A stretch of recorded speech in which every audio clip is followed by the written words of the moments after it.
ఈరోజు మన topic we are valuable in the sight of God. ఈరోజు మాట్లాడుతున్నాను, మనము ఎంతటి విలువైన వారమో మనకు తెలియదు. ఇది సమస్య. దేవుడేమో మనల్ని ఏం చూస్తున్నాడు? విలువైన వారికి చూస్తున్నాడు, చాలా వర్దీ పీపుల్ గా చూస్తున్నాడు. అయితే విశ్వాసులమైన మనకు ఉన్న సమస్య ఏంటంటే, మనము ఎంతటి విలువైన వారమో మనకు తెలియదు. అందుకే కాకుల కంటే శ్రేష్ఠులని కాకులతో కంపేర్ చేస్తున్నారు, పక్షులతో కంపేర్ చేస్తున్నారు. నిజమే, విలువైన విషయాలు పైకి అర్థం కావు. చాలా విలువైన విషయం అంటే కొంచెం లోతుకు వెళ్ళాలి. ఈ లోకములో ఏదైనా కానీ విలువైనది పైన దొరకదు. తెలిసిపోయింటుంది మీకు అందరికీ. ఏంటి చాలా విలువైనది పైన దొరకదు. ఖచ్చితంగా లోపలికి వెళ్ళాలి. You have to dig deeper, then only you can find valuable. విలువైనవి శ్రేష్టమైనవి పైన ఈజీగా దొరకవు. ఖచ్చితంగా లోపలికి వెళ్ళాలి. ఏదైనా కానీ మంచిది, శ్రేష్టమైనది, చాలా విలువైందంటే ఖచ్చితంగా పైన దొరకదు. ఏదైనా కానీ చాలా విలువైందంటే ఎక్కడుంటుంది చెప్పాలి? ఎక్కడుంటుంది? ఉదాహరణకు బంగారు ఎక్కడుంది? అక్కడ వచ్చేటప్పుడు బయటపడిందే. బంగారుకి ఏం చేయాల? చాలా కష్టం. మనం కూర్చున్న భూమి కింద ఉంది, మనం తీసుకోవచ్చు. అయితే ఇంకా ఆ బుల్డేజర్లు వాళ్ళు వీళ్ళందరూ పిలుచుకొచ్చి చాలా పని చేయాల, చాలా costly. You have to take risk. విలువైన ఎప్పుడు కూడా చాలా లోపల ఉంటుంది. బంగారం ఉంది, వజ్రాలు ఉన్నాయి, రత్నాలు ఉన్నాయి. ఎక్కడున్నాయి? కొన్ని మైళ్ళ పొడవు లోపలికి వెళ్తే ఖచ్చితంగా విలువైంది ఉంటుంది. ఆయిల్ ఎక్కడుంది? Petrol, diesel. అందుకే పెట్రోల్ రేటు 100 రూపాయలు. నీళ్ళ రేటు దేవుడు మహాదయ. నీళ్లు లోపల నుంచి వచ్చినా కూడా అది లేకపోతే సస్తామని దాన్ని ఏం చేసినాడు? చీప్ అండ్ బెస్ట్ గా చేసినాడు. హల్లెలూయా! ఎంత మంచి దేవుడు, భలే ఇంటెలిజెంట్. ఇంకా ఆయన జ్ఞానాన్ని మనం అసలు, ఆయన తెలివిని మనము ఏదో లెక్కలేలేము. నీళ్ళు కూడా లోపల నుంచి వస్తాయి, అయితే నీళ్ళు మాత్రం అంత కాస్ట్లీ కాదు. ఒకవేళ కాస్ట్లీ టైం అయిపోయిండు, అంత హాస్పిటల్లో ఉండింది మీ పాటికి. ఎందుకంటే నీళ్లు దండికి తాగల, నీళ్లు చాలా అవసరం. కాబట్టి విలువైనవన్నీ ఎక్కడున్నాయి? లోపల ఉన్నాయి. పైన ఏమున్నాయి? గడ్డి ఉంది, మట్టి ఉంది, ఎంతైనా దొరుకుతుంది. మట్టి ఎంత కేజీ? మట్టి కేజీ ఎంత? ఫ్రీగా తీసుకోపో సార్ అని. మట్టి ఫ్రీ. అదే కేజీ బంగారు అడిగితే అసలు ఏం అడుగుతున్నావో తెలిసి అడుగుతున్నావా? కాబట్టి విలువైనవి పైన దొరకవు. రాళ్ళు ఇవన్నీ పైన దొరుకుతాయి. ఒకవేళ రాళ్ళకు కూడా మనం ఒకవేళ ఖర్చు పెడుతున్నా తక్కువ ఖరీదుకు దొరుకుతున్నాయి. అయితే ఒకవేళ లోపల ఉందనుకో, ఏంటది? చాలా విలువైనవి. క్రైస్తవ బోధ ఇట్లే ఉంటుంది. విలువైనది ఏం చేయాలి? కొంచెము లోతుకు పోవాల. అసలు దేవుడు ఎవరు? దేవుడు ఎంత మంచివాడు? దేవుడు ఏం చేసినాడు? ఏమేం చేసేసినారు? అసలు విశ్వాసం ఏంటి? విశ్వాసం ఎట్లా వస్తుంది? విశ్వాసంలో అభివృద్ధి ఎట్లా పొందుతాం అనే ప్రత్యక్షతతో కూడిన జ్ఞానమును బోధించేది క్రైస్తవ బోధ. కాబట్టి యేసుక్రీస్తు వారు అంటున్నారు, మీరు పక్షుల కంటే చాలా శ్రేష్ఠులు అంటున్నారు. ఆయన ఒక స్టేట్మెంట్ ఇస్తున్నారు. మీరు కాకుల కంటే, పక్షుల కంటే, మీరు పుష్పాలు చూడండి, how much they were decorated. పువ్వుల కంటే, తర్వాత పక్షుల కంటే మీరు చాలా శ్రేష్ఠులు అని యేసుక్రీస్తు వారు చెప్తున్నారు. కాబట్టి మనము విలువైన వరం. విలువని ఎట్లా నిర్ధారిస్తామో? చాలా మనం విలువైన వారం. రైట్. దేవుడు మనల్ని ఎంత విలువైన వారుగా చూస్తున్నారో మనకు అర్థం కావాలంటే అసలు మనం విలువ గురించి మాట్లాడాలి. ఏదైనా ఒక వస్తువుని ఇంత విలువైందని ఎలా నిర్ధారిస్తారు? సెల్ ఫోన్ అనుకోండి ఒకసారి, దీని విలువ ఎట్లా నిర్ధారించినారు? మీకు ఎట్లా తెలుస్తుంది? షాప్కి వెళ్తాము, ఇవన్నీ ఉంటాయి సెల్ ఫోన్లో, మనకి దీని రేటు ఇంత అని ఎట్లా తెలుస్తుంది? దానిపైన ఒక స్టిక్కర్ వేసి ఉంటారు. ఏం స్టిక్కరు? దాన్ని ఏమంటారు? స్టిక్కర్ చూసి అమ్మో వద్దప్ప ఇది, ఎందుకంటే అది మన ఊహలకి దాటి ఉంటుంది. ఇంకా కొంచెం అబ్బాయి సరిపోతుంది. కాబట్టి విలువని ఎట్లా నిర్ధారిస్తారంటే ఏ వస్తువు విలువైనా దానిపైన ప్రకటించబడి ఉంటుంది. దాని పేరేంటి? ప్రకటన వెల. ఈ ప్రకటన వెల గురించి కొంచెం మాట్లాడదాం. నిజమే, ఏదైనా ఒక షాప్కి వెళ్తే నేను ఏదైనా వస్తువు తీసుకోవాలంటే అక్కడికి వెళ్ళి ఆ వస్తువు ఎంత అని అడుగుతాం. కొన్ని షాప్స్లో, ముఖ్యంగా ఈ మధ్య కాలంలో రేట్లన్నిటిపైన రాయబడి ఉంటుంది. కాబట్టి ఆ రాయబడిన దాని ప్రకారం ఒకవేళ ఫిక్స్డ్ రేట్ అయితే తీసుకుని వచ్చేస్తాం. ఒకవేళ ఫిక్స్డ్ రేట్ షాప్ కాదనుకోండి, ఏం చేస్తాం? ఇంకా సరే అరటి పండ్లు కొనేకపోతాం. ఎట్లానా కేజీ ఎంత, డజన్ ఎంత అడుగుతాం. వాడు 30 అంటాడు. కాబట్టి ఏం చేస్తాం? మధ్యలో బార్గెనింగ్ మొదలు పెడతాం. ఫైనల్గా ఒక రేటుకి వస్తాం. తనేమో 30 అన్నాడు, లేకుంటే తనేమో ఒక షాప్లో పలానా రేట్ అన్నారు. దానిని మనము బేరమాడి కొన్నిసార్లు రేటుని కుదిస్తాం. వాళ్ళు చెప్పింది ఒక రేటు, మనము ఫిక్స్ చేసింది ఒక రేటు. ఇట్లా మాట్లాడదాం. వాళ్ళు ఫిక్స్ చేసింది ఒక రేటు, మనము ఫిక్స్ చేస్తున్నది ఒక రేటు. దాన్ని ఫైనల్ రేటు అంటారు. Final rate fixed. ఎప్పుడు? మధ్యలో నెగోషియేషన్స్ జరిగింటాయి. మధ్యలో ఏం జరిగింటాయి? మాటలు జరిగింటాయి. కాబట్టి ఏదైతే చివరిగా నువ్వు కట్టుతావో అది final rate. Last price is what you pay. 50 రూపాయలు ఉంది ఒక వస్తువు, 40 రూపాయలు కొన్నాము అనుకోండి, దాని అసలైన విలువ ఎంత? 40 రూపాయలు. రైట్. ఇప్పుడు ఒక ప్రశ్న, నీ విలువ ఎంత? ఎంత? మీ తల్లిదండ్రులు నిన్ను ఎంత విలువైన వాడని చెప్పినారు? బంధువులు నీ విలువ ఎంతని చెప్పినారు? నీ సొంత ప్రజలు ఎంతని చెప్పినారు? నీ చుట్టూన్న సమాజం నిన్ను ఎంత విలువైన వాడు అని చెప్పారు? పోనీ నీ స్నేహితులు ఎంత విలువైన వాడు అని చెప్పినారు? నీకు ఎంత వెల చెల్లించబడింది? నీ లాస్ట్ ప్రైస్ ఎంత? 100 రూపాయల వస్తువు 90 రూపాయలకు కొన్నాం. వాళ్ళు చెప్పింది 100, 90 కొన్నాం. లాస్ట్ ప్రైస్ ఎంత? చివరి ఖరీదు ఎంత? 90. నీ చివరి ఖరీదు ఎంత? నా చివరి ఖరీదు ఎంత?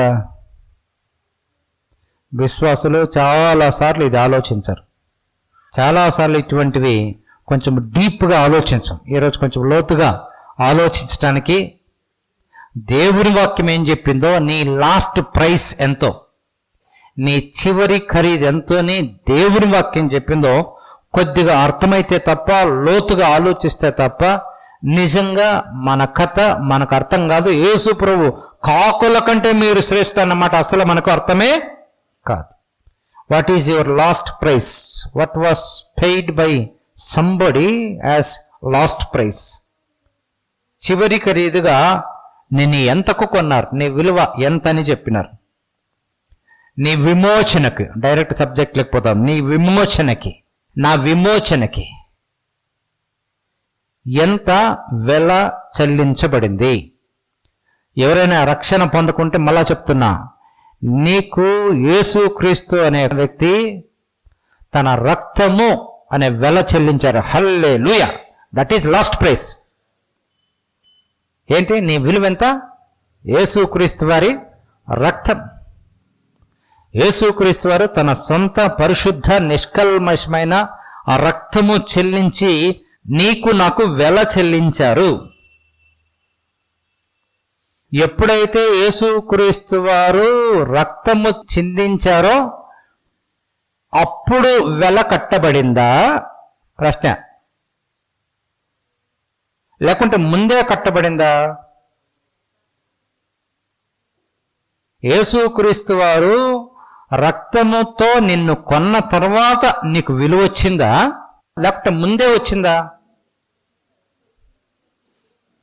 చాలాసార్లు విశ్వాసులమైన మనము యేసుక్రీస్తు వారు చనిపోయిన తర్వాత నాకు విలువ వచ్చింది, ఆయన రక్తము చిందించారు కాబట్టి నాకు విలువ వచ్చింది, నా విలువ ఈక్వల్స్ టు జీసస్ బ్లడ్ అని చాలాసార్లు అనుకుంటూ ఉంటాం.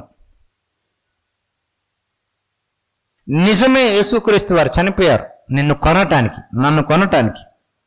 అందుకే చాలా మంది విశ్వాసులు అంటారు, బ్రదర్ నేను చాలా విలువైన వాడిని. ఎందుకు తెలుసా? యేసుక్రీస్తు వారు నా కోసం చనిపోయారు. చాలాసార్లు ఇదే మాట అంటూ ఉంటాం. జనరల్గా 99% ఇదే మాట అనేది. లేదంటే ప్రభుకు చెప్తాం, ప్రభువా నాకు విలువ వచ్చింది ప్రభువా. ఎందుకు? నువ్వు చనిపోయినందుకు, నువ్వు ప్రాణము పెట్టినందుకు, నువ్వు రక్తము కార్చినందుకు నాకు విలువ వచ్చింది, నేను వర్తీ పర్సన్ అయ్యాను అని చాలాసార్లు చెప్పేస్తూ ఉంటాం. చాలా మంది విశ్వాసులు ఇట్లే మాట్లాడుతున్నారు, I'm valuable because Jesus died for me అని చెప్తూ ఉంటారు. కానే కాదు. యేసుక్రీస్తు వారు చనిపోయారు కాబట్టి నీకు విలువ రాలేదు. యేసుక్రీస్తు వారు రక్తము కార్చారు కాబట్టి నాకు విలువ రాలేదు. యేసుక్రీస్తు వారు ప్రాణం పెట్టారు కాబట్టి నాకు విలువ రాలేదు. యేసుక్రీస్తు వారు ప్రాణం పెట్టారు కాబట్టి చాలాసార్లు అట్లా అనుకుంటుంటాం. ఏమని? యేసుక్రీస్తు వారు రక్తం కార్చారు, ప్రాణం పెట్టారు, నా కోసం చనిపోయారు, నా కోసం అది చేశారు, ఇది చేశారు కాబట్టి నేను విలువైన వాడిని అంటారు. నో నో నో, కానే కాదు. యేసుక్రీస్తు వారు చనిపోయినందుకు విలువ రాలేదు. మరి ఎట్లొచ్చింది విలువ? Hallelujah, great great great. Final answer. జగత్తు పునాది వేయబడక ముందే నువ్వు విలువైన వ్యక్తి. Hallelujah. From the eternity past you are valuable. నిత్యత్వములో నువ్వు చాలా విలువైన వ్యక్తి కాబట్టి last price was paid by Jesus on the Calvary. That is last price. Yesu Kristu వారి చనిపోక ముందే, ఆయన రక్తము కార్చక ముందే, చెప్తా బైబిల్ ఏం మాట్లాడిందో కొంచెం వాక్యాధారంగా చూద్దాం. ఆయన ఇంకా ఈ భూలోకానికి రాకముందే, ఇంకా క్లియర్ చెప్పాలంటే జగత్తుకు పునాది వేయబడక ముందే నువ్వు విలువైన వ్యక్తి కాబట్టి, నేను విలువైన వ్యక్తి కాబట్టి యేసుక్రీస్తు వారు కన్య గర్భాన పుట్టాల్సి వచ్చింది. హల్లెలూయా. అందుకు క్రిస్మస్. నిన్ను బట్టి క్రిస్మస్. హల్లెలూయా. నువ్వే లేకుంటే క్రిస్మస్ లేదు, నేనే లేకుంటే క్రిస్మస్ లేదు. నీకోసము మరియ గర్భాన ఈ లోకానికి రావాల్సి వచ్చింది.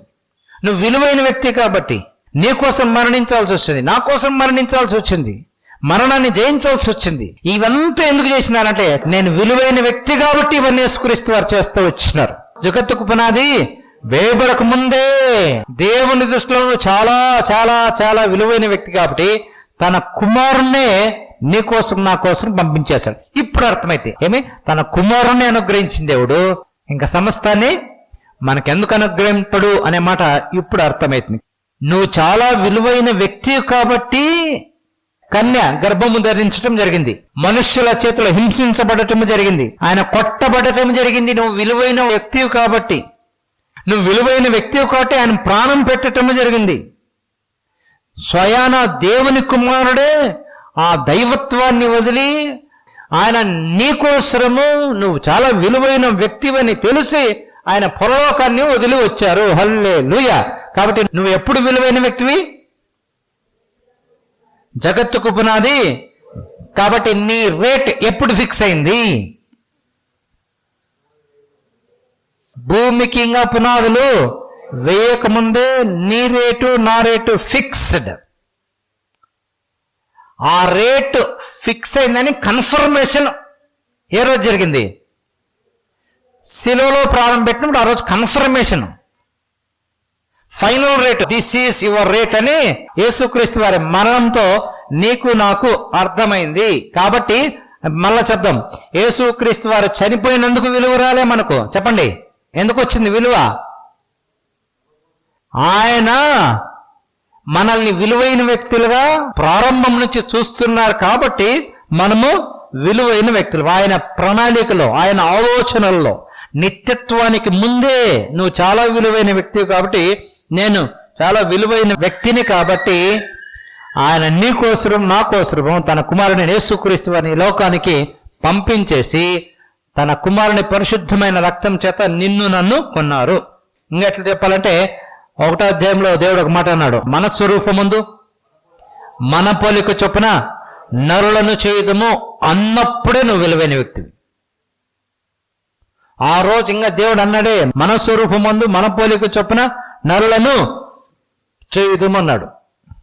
ఆ రోజు సృష్టి అంతా చేస్తూ వచ్చినారు. నిజమే, బంగారు విలువైందే, కానీ దానికంటే నువ్వు విలువైన వ్యక్తివి. ఆ 5 రోజులు చాలా చేసినారు ఆయన. ఏదైతే సృష్టిలో ఆయన చేశారో వాటికి మించి విలువైన వ్యక్తి కాబట్టి 6వ రోజున మన స్వరూపమందు అన్నారు. హల్లెలూయా. మిగతావన్నీ ఆయన స్వరూపంలో లేవు.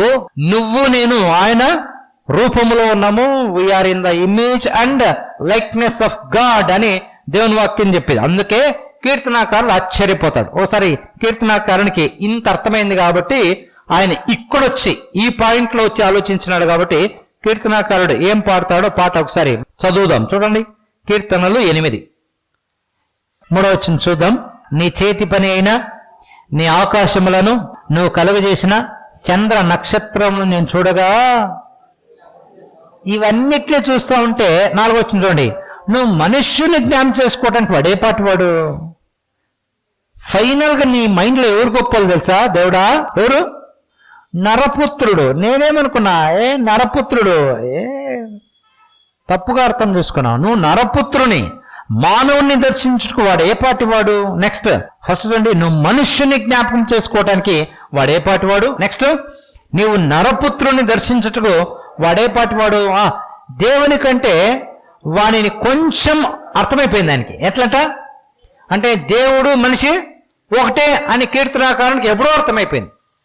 అయితే క్రైస్తవులకి ఈరోజు కూడా అర్థం కాలే. ఈ మాట చెప్తే తప్పుపోదు బ్రదర్ మీదే అంటారు. ఆ రోజే అర్థమైపోయింది కీర్తనాకారునికి, దేవుడిలాగే ఉన్నాడు ఆల్మోస్ట్. ఎంత ప్రివిలేజ్ ఇచ్చినావు మీ మానవునికి, ఎంత అద్భుతమైన భాగ్యం కల్పించావు, ఎంత విలువైన వ్యక్తిగా నువ్వు చూస్తున్నావు అని కీర్తనాకారుడు యేసుక్రీస్తు వారు చనిపోకముందే ప్రవచనాత్మకంగా రాసిన మాటలు ఇవి.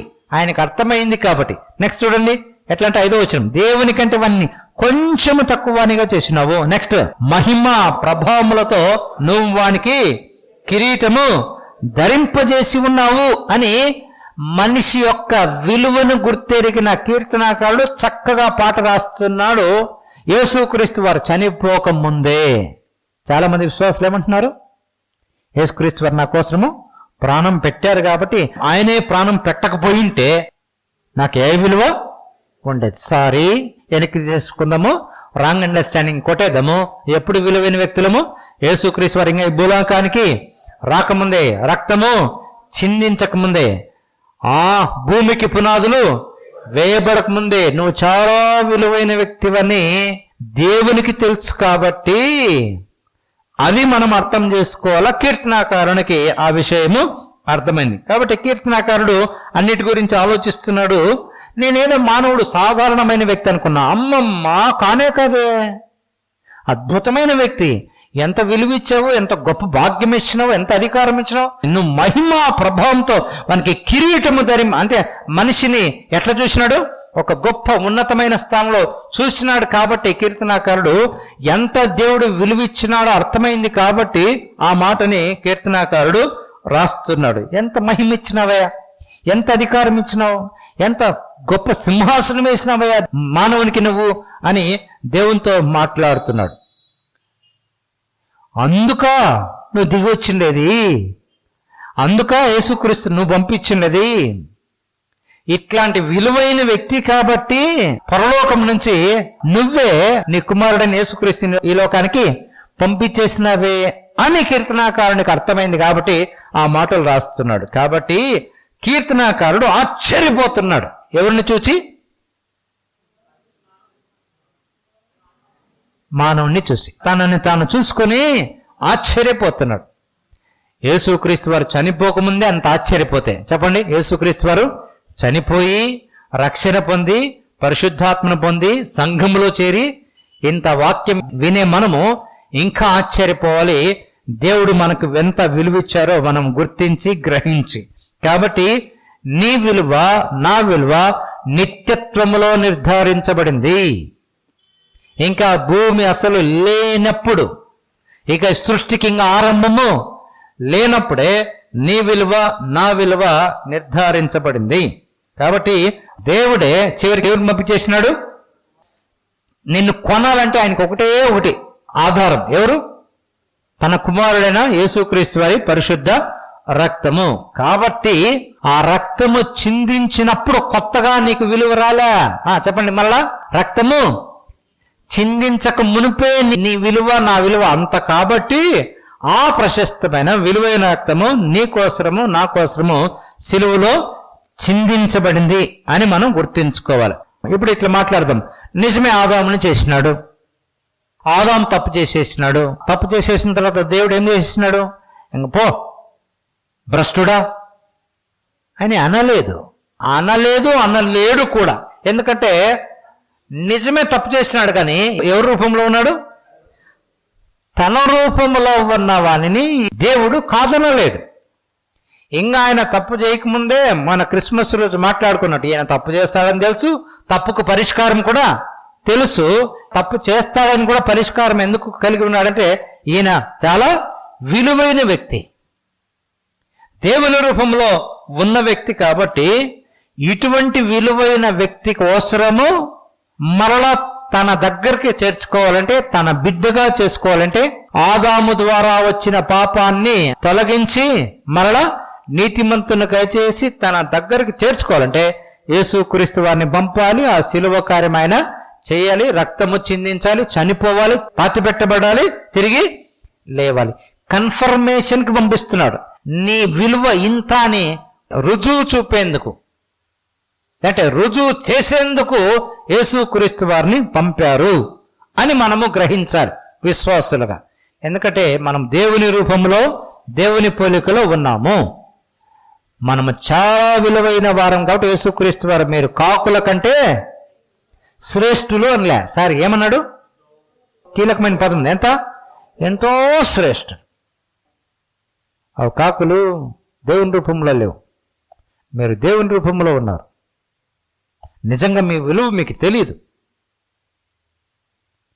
చాలా తక్కువగా లెక్కేసుకుంటున్నారు. మిమ్మల్ని దేవుడు ఎట్లా చేసినాడో తెలుసా? ఎలా చేశాడో తెలుసా? అసలు మీ స్థితి మీకు తెలుసా అని ప్రభువుకు తెలుసు. కాబట్టి ఎప్పుడు కూడా యేసు ప్రభు విలోకంలో జీవించినప్పుడు ఆయనకి మనుషుల విలువ తెలుసు. హల్లెలూయా. ఆయనకి మనుషుల విలువ తెలుసు కాబట్టి ఆయన చాలాసార్లు విత్డ్రా అయినాడు.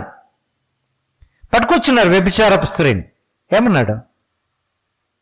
ఆమె మధ్యలో నిలబడింది, అందరూ పాపిగా చూస్తున్నారు. యేసు ప్రభు ఏమంటాడు? వాల్యుబుల్. యేసు ప్రభు ఎట్లా చూస్తారు? విలువైన వ్యక్తి. చుట్టూ వాళ్ళు ఎట్లా చూస్తున్నారు? పాపి, చెడ్డది, రాళ్ళతో చంపేకి రాళ్ళు ఉన్నాయి చేతుల్లో. మరి ప్రభు కూడా ఏం చేయాలా? ప్రభుని ఇరికిచ్చేకి తెచ్చిపెట్టినారు ఆ క్యాండిడేట్ని. ప్రభు ఏం చేయాలా? ప్రభు కూడా ఒక రాయి వేసింటే సరిపోయింది. అక్కడ వెయ్యడు. ఎందుకు వేయడు? అయ్యో తల్లి, నువ్వు ఎవరి రూపంలో ఉన్నావు తెలుసా? నా రూపంలో ఉన్నావు. నేను నీకోసం వచ్చిన ప్రాణం పెట్టేకి, నిన్నెట్లా కాదంటాను? అవునవును అని మర్యాదగా వాళ్ళందరూ వెళ్ళిపోయిన తర్వాత అమ్మ పాపం చేతిపో అన్నాడు. హ్యాపీగా వెళ్ళిపోయింది, సూపర్గా పరిగెత్తుకొని ఇంటికి వెళ్ళిపోయింది. ప్రతి వాళ్ళని యేసుక్రీస్తు ఇట్లా చూస్తూ వచ్చినారు, ప్రతి వ్యక్తిని. తప్పిపోయిన కుమారుని కథ ఇదే. తప్పిపోయిన కుమారుడు వస్తే మనం ఇక్కడ యాక్సెప్ట్ చేయలేము. అయితే ఆయన మై సన్ నా రూపంలో ఉన్నాడు, చాలా విలువైనాడు, he is coming back, let me hug and kiss and dance అన్నాడు. God knows your value but we don't know our value. అదే ఘోరమైన కండిషన్ మంది. బయట వాళ్ళకి తెలియకపోతే పర్లే ఈ సంగతులు, సంఘానికి తెలియకపోవటము చాలా ఘోరం. ఈ యాంగిల్లో మనం చూస్తే ప్రతి వాళ్ళకు విలువ ఇచ్చినాడు ఆయన. జక్కయ్యని చూసి రా కమ్ డౌన్ ఉంటాడు. జక్కయ్య నేడు మీ ఇంటికి రక్షణ వచ్చి ఉన్నది అంటారు. Jesus accepts whereas people rejects. మనం ఎప్పుడు పీపుల్ని తృణీకరిస్తాం, కాదంటాం, పో అంటాం, వద్దంటాం. But God never never never నిన్ను అనడు, వేరే వాళ్ళని అనడు. ఎందుకంటే ఆయన రూపంలో ఉన్నాం మనం. హల్లెలూయా. ఎవరి రూపంలో ఉన్నాము? ఆయన రూపంలో ఉన్నామని ఆయనకు తెలుసు. కాబట్టి ఆయన డిగ్నిటీగా మాట్లాడతాడు. మర్యాద ఇచ్చి మాట్లాడతాడు. He never degrade people because people are in his own image.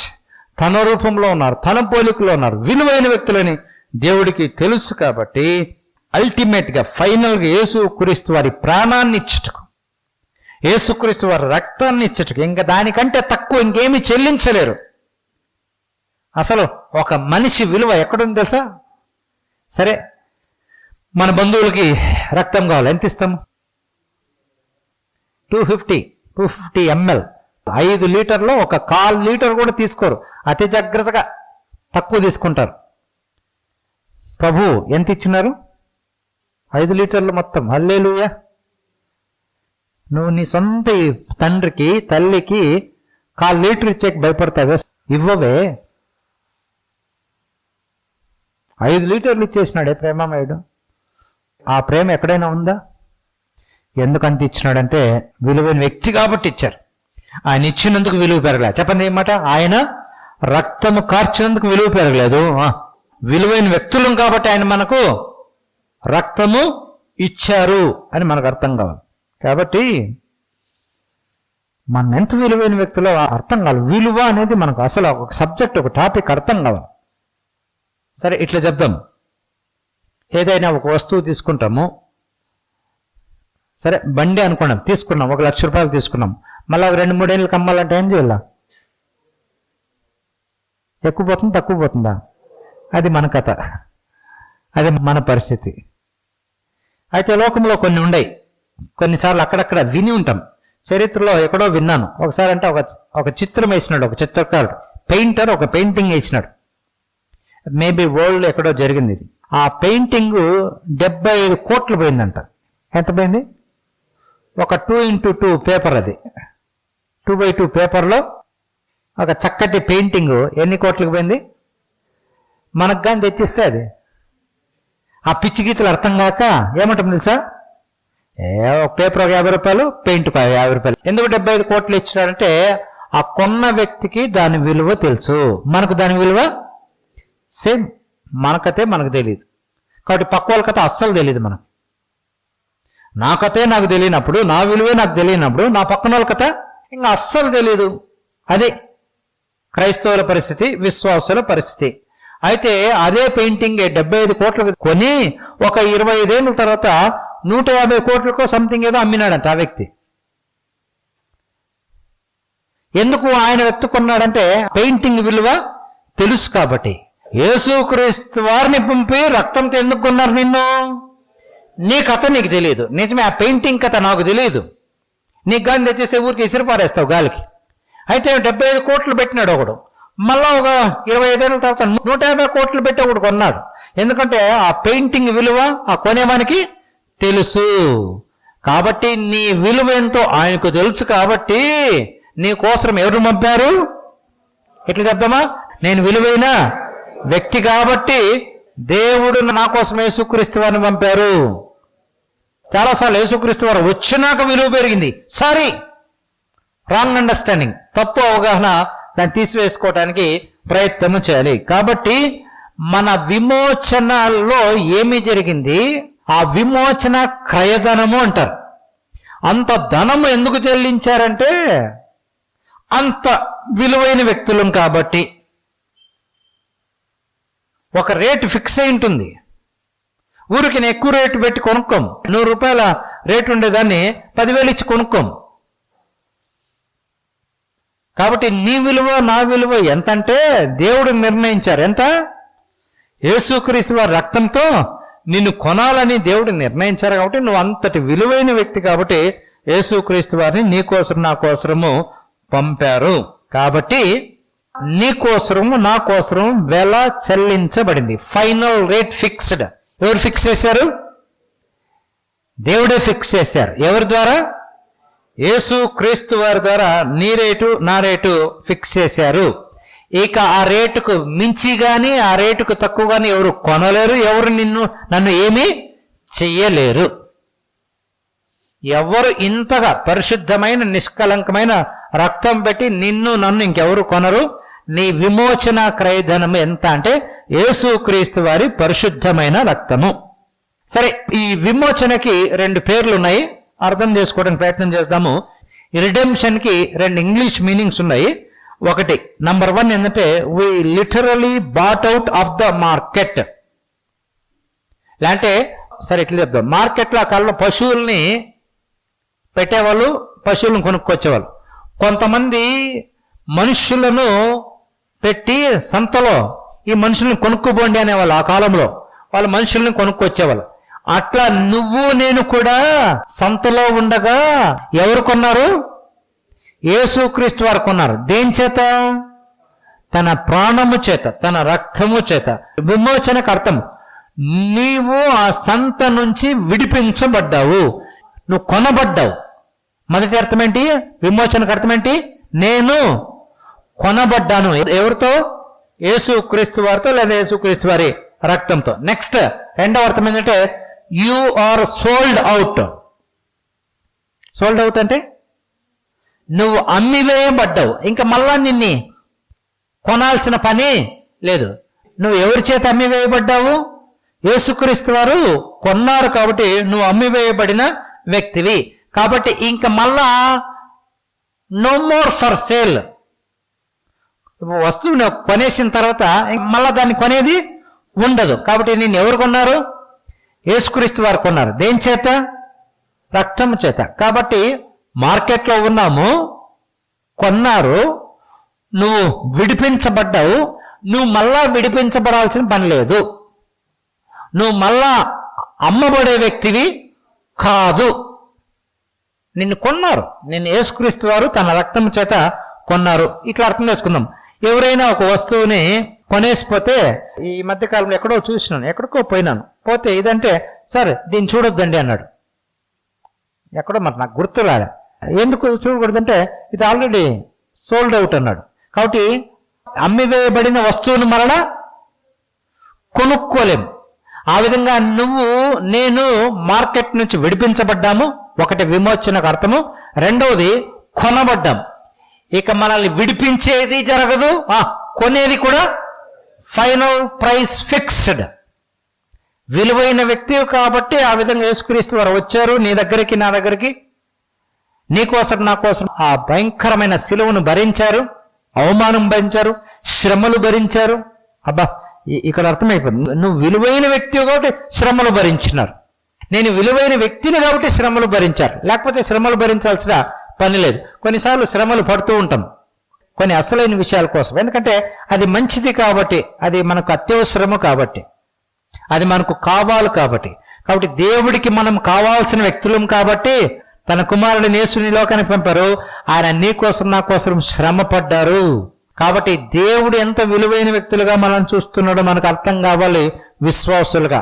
ఈ అర్థము రాకపోతే నిజంగా దేవుడిని మనం సరిగా ప్రేమించలేము. కాబట్టి అల్టిమేట్ గా, ఫైనల్ గా, అద్భుతంగా ఎవరు చెల్లించలేని రీతిలో యేసుక్రీస్తు నీ కోసము నా కోసము తన రక్తము పెట్టి నిన్ను నన్ను కొన్నారు. ఆ విధంగా సాతాను నుంచి, సాతాను బంధకాల నుంచి, పాపము నుంచి, శాపం నుంచి మనము విడిపించబడ్డాం. ఇప్పుడు మనము ఆయనలో ఉన్నాము, ఆయనతో ఉన్నాము, ఆయన వారమై ఉన్నాము. హల్లెలూయా. అందుకే కొరింథీ పత్రిక మాట చెప్పింది. ఒకసారి చూడండి, మీరు విలువ పెట్టి కొనబడిన వారు. 1 కొరింథీ 6:20 చూడండి ఒకసారి. విలువ పెట్టి కొనబడిన వారు గనుక మీ దేహముతో దేవునిని మహింపరచుడి. కాబట్టి లివ్ ఫర్ గాడ్ అంటున్నాడు. విలువ పెట్టి కొనబడినారు. ఒకవేళ విలువ పెట్టుకుంటే మీరేమంత ఉండాల్సిన పనిలే, మీ ఇష్టానుసారం ఉండొచ్చు. మీరు ఆయనకు సేవకులై ఉండాలి. ఎందుకంటే విలువ పెట్టి కొనబడ్డారు. మీరు ఆయన సంబంధికులు, మీరు ఆయన వారు అనే దేవుని వాక్యం బాగా చెప్తుంది. అయితే విశ్వాసులకు చాలాసార్లు ఇది అర్థం కాలేదు. వాళ్ళు ఎంతటి విలువైన వాళ్ళో వాళ్ళకి అర్థం కాలేదు, బోధించబడలేదు, వాళ్ళు ప్రయత్నం చేయలేదు. Many believers have not discovered what there true value is. చాలా చాలా చాలా మంది విశ్వాసాలకి వాళ్ళ అసలైన విలువ ఇప్పటికీ తెలియదు.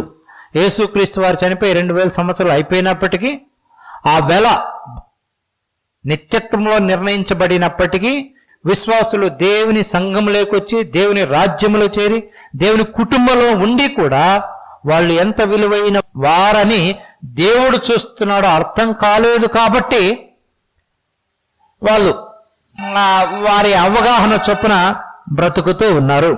అందుకే చాలాసార్లు విశ్వాసులు ఇట్లాంటి అభిప్రాయం కలిగి ఉండకుండా తప్పుడు అభిప్రాయాన్ని కలిగి ఉంటారు. దేవుడు వారిని విలువైన వ్యక్తులుగా చూస్తూ ఉంటే ఓ పక్కన, ఇదే విశ్వాసులు ఆ అవగాహన లేదు కాబట్టి వేరే అభిప్రాయాన్ని, తప్పుడు అవగాహాన్ని కలిగి ఉంటారు. అందుకే వాళ్ళ మాటలు ఇట్లుంటాయి. మనం చాలాసార్లు చెప్పుకున్నాం. ఏమని? దేవుడు వాళ్ళని పురుగులుగా చూస్తున్నట్లు, దేనికి పనికిరాని వ్యక్తులుగా చూస్తున్నట్లు అనుకుంటారు. కాబట్టి ప్రభువుకే చెప్తారు, ప్రభువా నేను పురుగు లాంటి వాడు అంటాడు. నిజం చెప్పండి, ఇప్పుడు నేను పురుగు లాంటి వాడు అని మనం దేవుడిని చెప్తే దేవుడు ఏమనుకుంటాడు? ఇప్పుడు ఆయన ఏమనుకుంటారంటే, ఫస్ట్ నెంబర్ 1, నీ కథ నీకు తెలియదు, నువ్వు చదువుకోలే, ఆ చెప్పే చోటుకి పోలే, ఏం చేస్తామంటాడు. అది విశ్వాసాల సమస్య.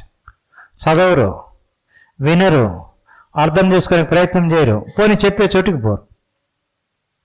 దేవుడు చాలా చాలా చాలా విలువైన వ్యక్తులుగా నిన్ను నన్ను చూస్తున్నారు. ఆయన నిన్ను నిర్మించినప్పుడే, నీ తల్లి గర్భంలో నీ విధంగా నిర్మించాలని ఇంకా జగత్తుకు పునాది వేయబడకుంది ఆలోచించారు. అప్పుడే నువ్వు చాలా విలువైన వ్యక్తివని ఆయనకు తెలుసు.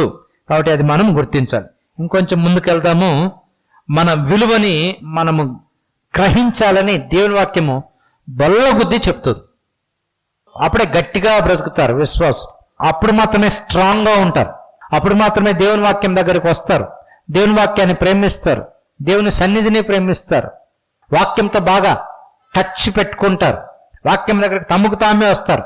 తమను విలువైన వారిగా చూసుకునే వాళ్ళు మాటలు వేరు, తీరు వేరు, ప్రవర్తన వేరు, హుందాతనం పెరిగిపోతుంది. చాలాసార్లు డబ్బులు వచ్చినాక హుందాతనం వస్తుంది. దానికి మించిన హుందాతనం ఇక్కడ వస్తుంది. హల్లెలూయా! ఎక్కడ వస్తుంది? వాక్యంలో వస్తుంది.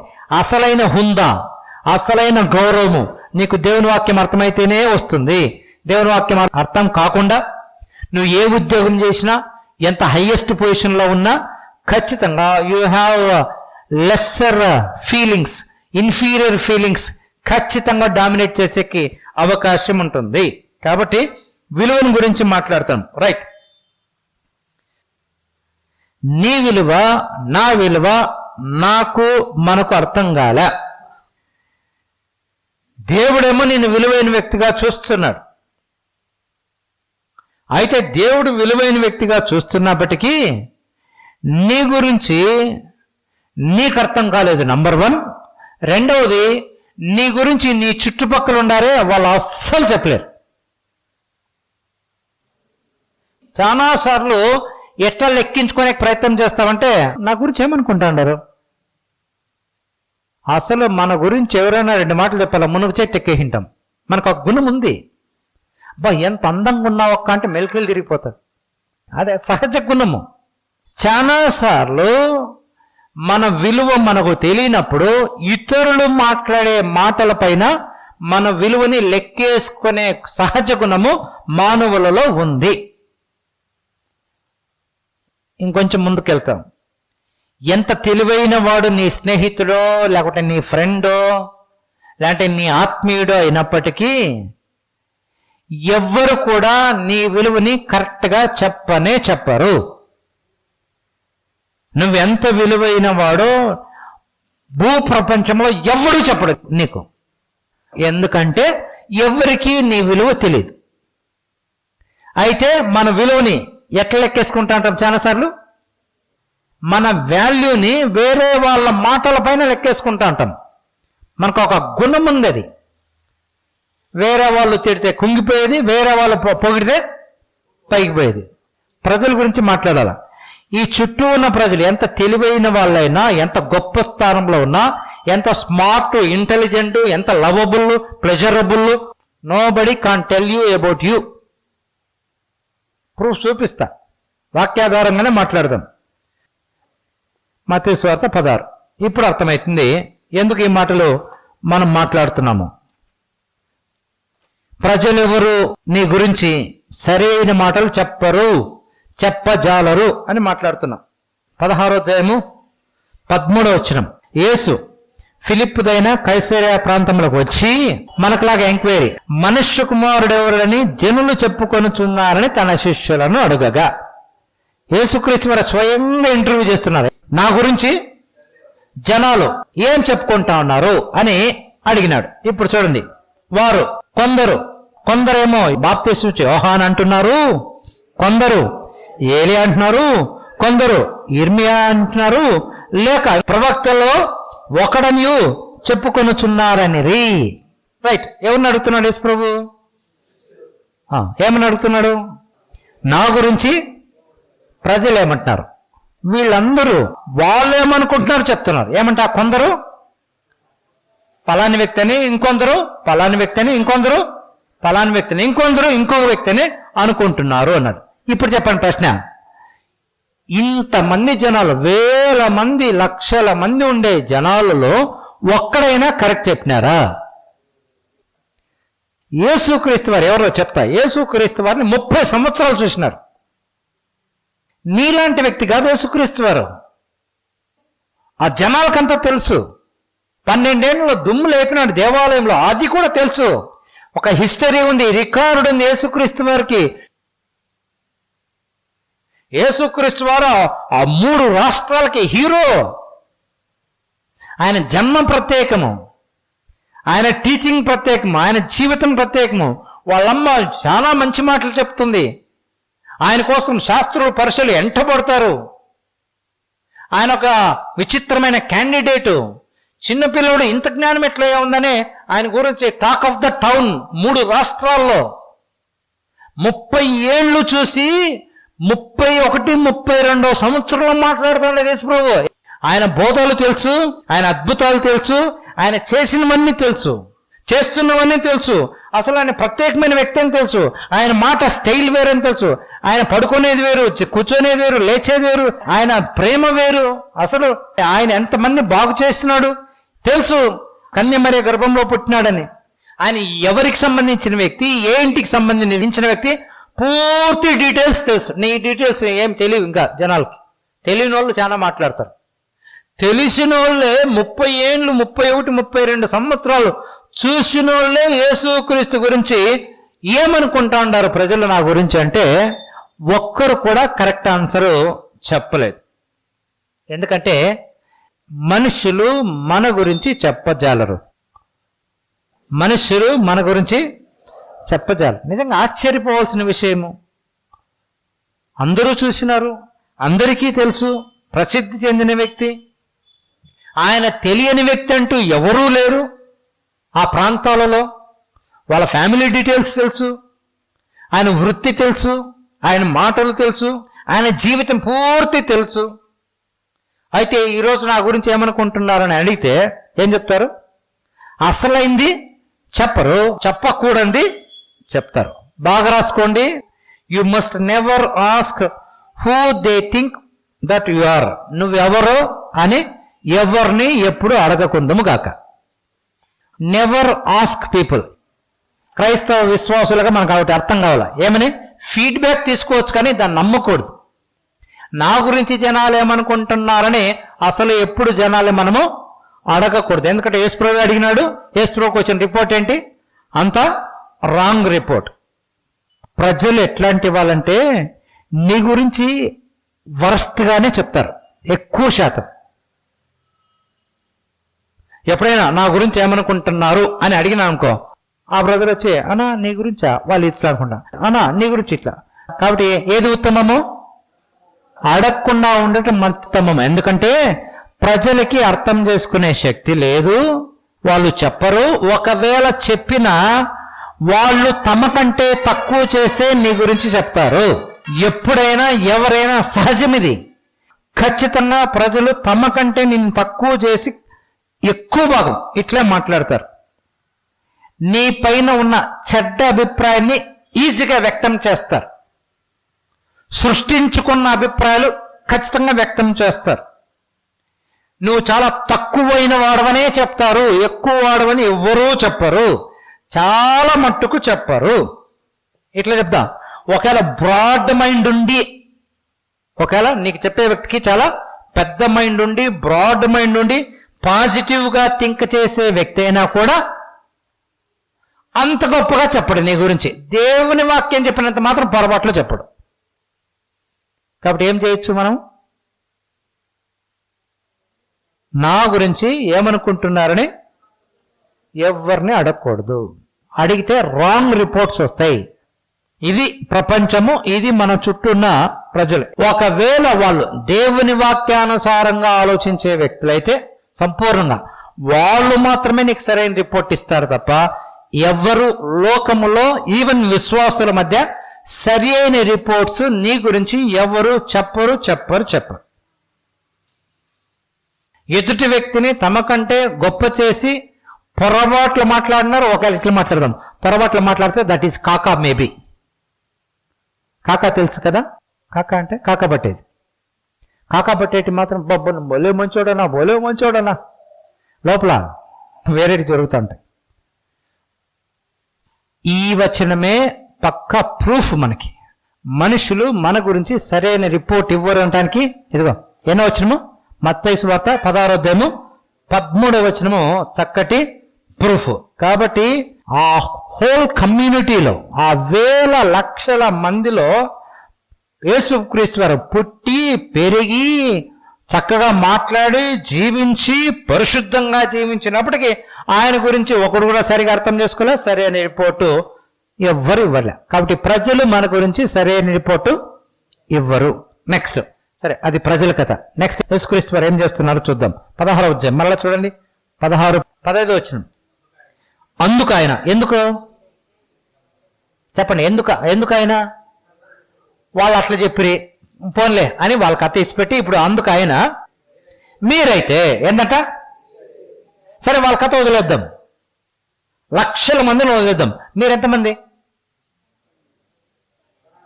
12 మంది. మీరేం చెప్తారు నా గురించి మీరేం చెప్తారు? యేసుప్రభువు రోజు 12 మంది అడిగినాడు, నేను 100 మందితో అడుగుతా. మీ స్కూల్లో నువ్వు అడగవచ్చు, మీ డ్యూటీ మీ ఆఫీసులో నువ్వు అడగవచ్చు, మీ ఇంట్లో మీ బంధువుల మధ్య నువ్వు అడగవచ్చు. మీరు మనకు తెలిసిన క్లోజ్ సర్కిల్ అది. మీరు నాతో పాటు ఉన్నారు కదా 3.5 సంవత్సరము, నా శిష్యులు అంటున్నారు కదా, నా వెంట వస్తున్నారు కదా, నా టీచింగ్స్ వింటున్నారు కదా, నా జీవితం మీకు తెలుసు కదా, నన్ను వెంబడించినారు కదా, మీరు నా గురించి ఏం చెప్పుకుంటున్నారు అని ఇప్పుడు యేసుక్రీస్తు వారు వీళ్ళని అంటున్నారు. చూడండి 15. అందుకు ఆయన మీరైతే నేను ఎవడనని చెప్పుకొనుచున్నారని వారిని అడిగాను. రైట్, ఏం చెప్తారు వీళ్ళు కూడా? చెప్పండి, వీళ్ళు కూడా ఏం చెప్తారు? వీళ్ళు కూడా అదే చెప్తారు. జనరల్ ఇంకా ఆ లక్షల మంది చెప్పినప్పుడు వీళ్ళు కూడా అదే చెప్తారు. సరే, ఇంకా పేతురు ఫాస్ట్ గా ఉన్నాడు. చూడండి ఏం చెప్తున్నాడు. 16. అందుకు సీమోను పేతురు, నువ్వు సజీవుడగు దేవుని కుమారుడునా? అబ్బా, ఒక్కటి వచ్చా. కరెక్టా కదా? ఇది కరెక్ట్. బా సూపర్. ఆయన చప్పట్లు కొట్టినాడు యేసుప్రభు ఏమన్నాడు చూడండి ఒకసారి. 17. అందుకు యేసు సీమోను బర్యోనా, అబ్బా ఎంత బ్యూటిఫుల్ చూడు. సీమోను అనొచ్చు, అంటే యోనా అనొచ్చు, అట్లా కాదే. సీమోను బర్యోనా, నీవు ధన్యుడవు. ఏంటట? You are blessed. ఎందుకు బ్లెస్డ్? పరలోకమందున్న నా తండ్రి ఈ సంగతి నీకు బయలుపరచనే కానీ నరులు నీకు బయలుపరచలేదు. యేసుప్రభు మాటల్లో అర్థము, నరులు ఎప్పుడు బయలుపరచరు, నరులకు అంత సీను లేదు. మానవులను అర్థం చేసుకోలేరు, దేవుణ్ణి ఇంకా అసలు అర్థం చేసుకోలేరు. అయితే ఇప్పుడు పేతుర్ని యాక్చువల్గా ఏం పొగడలేదు దేవుడు, యేసుప్రభు పొగడలేదు. ఏమన్నాడంటే, ఒకవేళ ఇట్లా అని ఉండొచ్చు, అబ్బా నువ్వే సూపర్ అయ్యా, నాతో ఉన్న వ్యక్తిలో నువ్వే అసలైన వ్యక్తివి, నువ్వు ఎంత బాగా చెప్పినావు, ఎంత తెలివి, ఎంత జ్ఞానము, ఇంత లక్షల మంది చెప్పలేకపోయినారు సరిగా, ఈ శిష్యులు కూడా ఎవరు చెప్పలేకపోయినారు, నువ్వు మాత్రం చెప్పినావని ఏ మాత్రం పొగడలేదు. అయితే నీట్గా ఏమంటున్నాడు తెలుసా? పేతురు నువ్వు చెప్పింది కరెక్టే, ధన్యుడవు.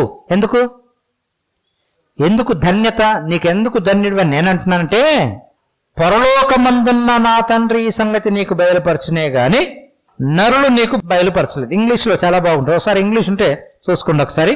17 వచ్చిన. And Jesus answered him, blessed are you Simon Barjona, for flesh and blood has not revealed this to you. Flesh ఉండేవాడు, బ్లడ్ ఉండేవాడు చెప్పలేడు. అంటే నీకున్న రక్తమాంసాలు ఇలాంటి ఇట్లా చెప్తాం, నీ శరీరము, నీ ఇంటెలిజెన్స్, నీ బ్రైట్నెస్, నీ ఎడ్యుకేషన్ కాదు, ఇవన్నీ కాదు.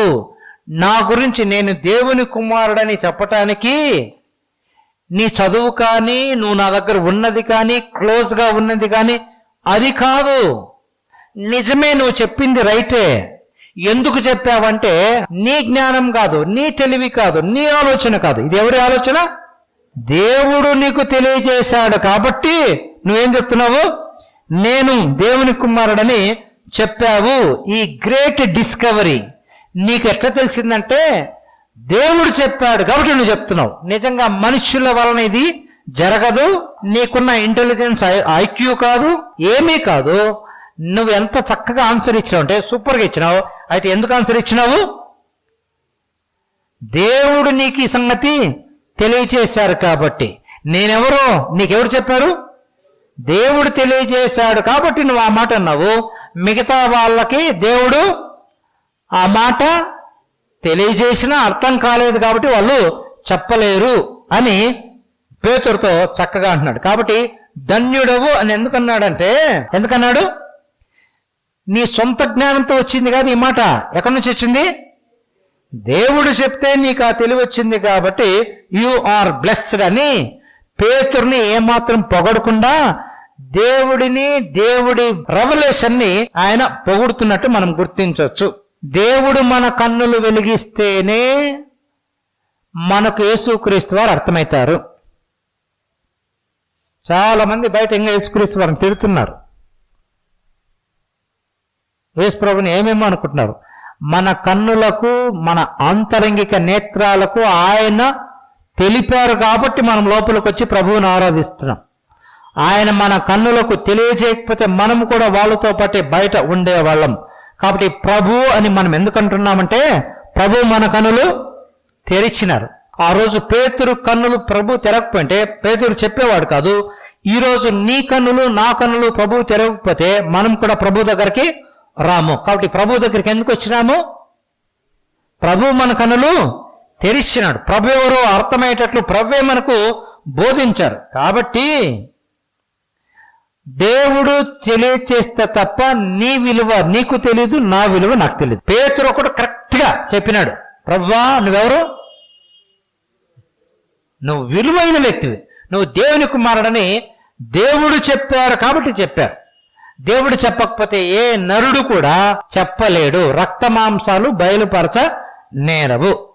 రైట్, ఇంక ఇట్లా మాట్లాడి ముగిస్తా.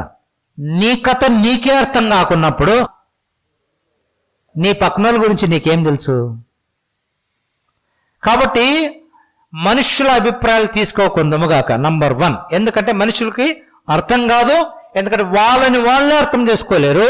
వాళ్ళని వాళ్ళే అర్థం చేసుకోకుండా వాళ్ళు మన గురించి ఇంకేమీ చెప్పలేరు, పక్క వాళ్ళ గురించి చెప్పలేరు. కాబట్టి ఎవరో ఏమో అన్నారని చింతించొద్దు.